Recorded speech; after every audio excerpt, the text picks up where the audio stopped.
ಕಾರಲ್ಲಿ ಕಾಸಿಲ್ಲ, ವಾಟರ್ ಇಲ್ದೆ ಕ್ವಾರ್ಟರ್ನ ಕುಡಿಯೋದು ಬೇಕಾ ಮಗ?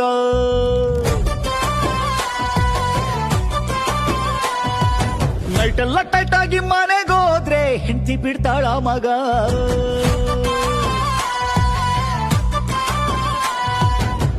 ಗರ್ಲ್ ಫ್ರೆಂಡ್ ವಾಟ್ಸಪ್ ಚಾಟಿಂಗು ಹೆಂಡತಿಗೆ ಸಿಕ್ಕಾಗ ಇದೆಲ್ಲ ನಮಗಂತ ವಾಣಿ ವಯಸ್ಸು.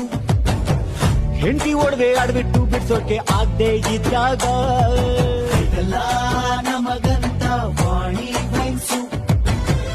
ಮಕ್ಕಳ ಸ್ಕೂಲ್ ಫೀಸಿಗೂ ಯೂನಿಫಾರ್ಮ್ಗೂ ದುಡ್ಡಿಲ್ಲ, ಮಾವಿನ ತೋಪಲ್ ಫಂಡ್ ತಗೊಂಡು ಫೈನು ಕಟ್ಟಕ್ಕಾಗ್ತಿಲ್ಲ. ಪಕ್ಕದ ಮನೆಯವಳು ಗೋಲ್ಡ್ ನೋಡಿ ನನ್ ಹೆಂಡತಿ ಕೇಳ್ದಾಗ, ಅವಳ ರೇಷ್ಮೆ ಸೀರೆ ನೋಡಿ ನನ್ ಹೆಂಡತಿ ಗೋಳು ಬೇಡ. ಮಮ್ಮಿ ಡ್ಯಾಡಿ ಬರೋ ಪೆನ್ಷನ್ ಡಬಲ್ ಆಯ್ತು ಅವರ ಮೆಡಿಷನ್. ಶೂನ್ಯದ ಲೈಫಲ್ಲಿ ಕನ್ಫ್ಯೂಷನ್, ಹೆಂಡತಿ ಕ್ವಾಟ್ಲೆ ಸೊಲ್ಯೂಷನ್. ಇದೆಲ್ಲ ನಮಗಂತ ವಾಣಿ ವಯಸ್ಸು. ಇದೆಲ್ಲ మన కోసం వాణి వయసు.